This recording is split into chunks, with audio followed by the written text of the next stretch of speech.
Hello বন্ধুরা, অনেক দিন পর আবার একটা নতুন ভিডিও নিয়ে চলে এলাম। তো সকালবেলায় দেখো ঘুম থেকে উঠে দেখছি সবাই লেট করে উঠেছে।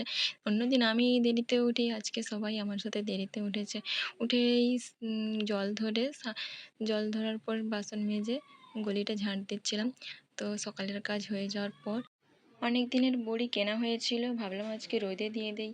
মেঘলা রোদ করে আছে, যখন তখন বৃষ্টি আসতে পারে। তো ঘরের বড়ি ছিল, ঘরের বড়িগুলো সব শেষ হয়ে গেছে। তো বড়ি রোদে দেওয়ার পরে 10টা বাজতেই দুপুরে রান্না বসিয়ে দিয়েছি। ভাত বসিয়ে সবজি কাটছিলাম। আর জানো তো, যতই মন খারাপ থাক আর যাই থাক, নিজের কাজটা করে যেতে হবে। আসলে কি বলো তো, মনের মধ্যে রাগ, অভিমান, মন খারাপ থাকলে কোনো কাজেই মন বসে না। আর আমি তো এইরকমই। তো যাই হোক, কাজের কথায় আসি। এখন তো বর্ষাকাল, প্রতিদিন বৃষ্টি হচ্ছে।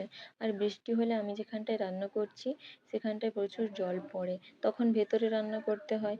আজকে বৃষ্টি হয়নি দেখে এখানেই রান্না করছিলাম। আর এদিকে দেখো, দুপুরে খাওয়া দাওয়া করার পরে আমি কি করছি, দুটো ভাঙা কাপ ছিল, সেগুলোকে ঘর সাজানোর জিনিস করবো বলে সুন্দর করে রং করছিলাম। আর এসব করতে তো আমার খুবই ভালো লাগে। এগুলো এখনও কমপ্লিট হয়নি, কমপ্লিট হলে অবশ্যই তোমাদের সাথে শেয়ার করব। আর তোমরা জানাবে কেমন হয়েছে। তারপরে ভাইজিকে নিয়ে চলে গেলাম মাম্পিদের বাড়ি। সেখানে গিয়ে খুব পেয়ারা খেতে ইচ্ছে করছিলো, একজনদের পেয়ারা বাগান ছিল, সেখানে চলে গেলাম।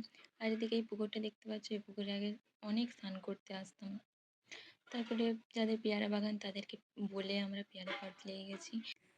গাছে কিন্তু সেরকম পেয়ারা নেই, সব পেকে তলায় পড়ে গেছে। তো কটা পেয়ারা পেড়ে আমরা বাড়িতে চলে এলাম পেয়ারা মাখা করে খাবো বলে। সারা দুপুর এই করেই গেলাম। তারপরে অনেক বৃষ্টি হচ্ছিল।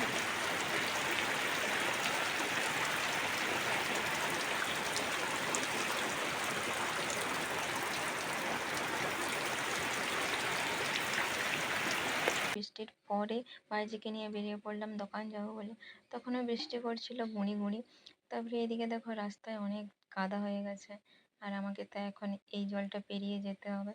আর এদিকে দেখো, কত বড় নদী হয়ে গেছে। এত বৃষ্টি হয়েছে, কত জল ভরে গেছে। আর এই নালাটা কিন্তু বেশি বড় নয়, মানে অনেক জল যায় এই নালা দিয়ে। আর এই রাস্তাগুলো অনেক কাদা হয়ে গেছে।